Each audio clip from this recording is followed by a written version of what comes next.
So I think the ultimate question we're trying to answer today is, what does bold, effective sustainability leadership look like now, and why must water be part of the answer? This is not a passing fad, right? The sustainable hydration is a movement and it's starting, so you can see consumers are moving, the public are moving, but the infrastructure is not keeping pace. And what's really clear, I think what research we pointed was, I think it's around 50% take their water bottle out with them, which means 50% don't. The question is, why don't they? And we probably know the answer to that, because there'll be nowhere to refill it, and it will be, it will be a brick in the backpack as they're out and about their day. It's relatively macro in the scale of a reservoir or a huge transmission main, but it's very, very important and telling, because the micro can change the macro, and the behaviours are changing, and they often change with the younger generation, and that's so interesting. We talk about plastics. I remember maybe 7 years ago, microplastics and studying all this pollution.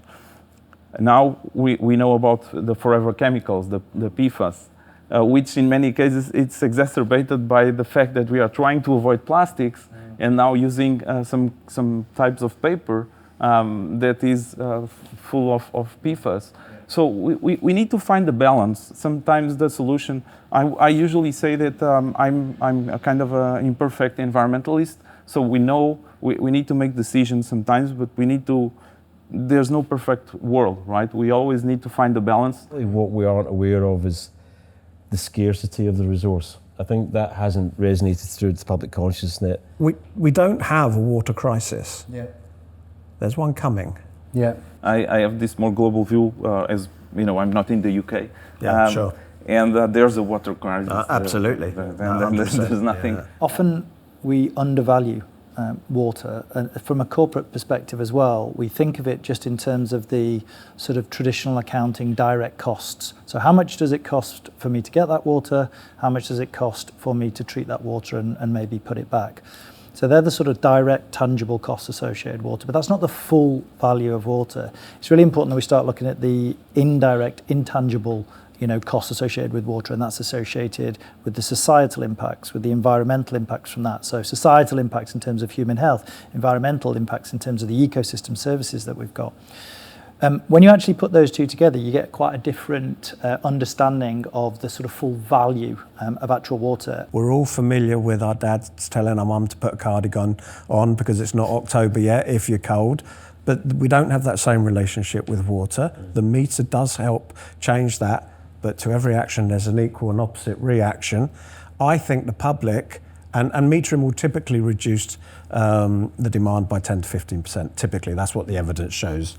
It's because you've got those numbers. People want. You've got it in your head. I'm paying for that, and you get your bill, and it says the number of units.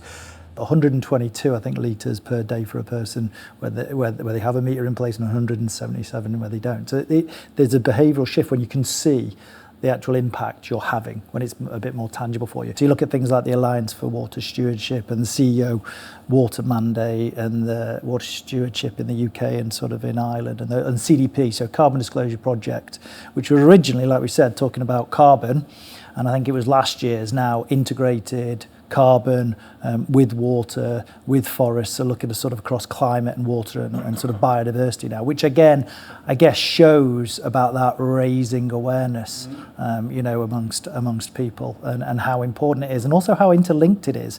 We shouldn't be looking at these things as silos, because if we do that, we can really miss out. We can miss out on the benefits and the trade-offs, and they can be adverse trade-offs as well. I advocate that we are not in a shortage of data. We are in a shortage of insights. We in many cases, we have like 90% of the data that we collect, we simply don't use to make actionable decisions, and this is a problem. So we need to take advantage. Again, I'm again advocating that we need to do more with less, do more with what we have. Fast forward, there's piecemeal activity going on.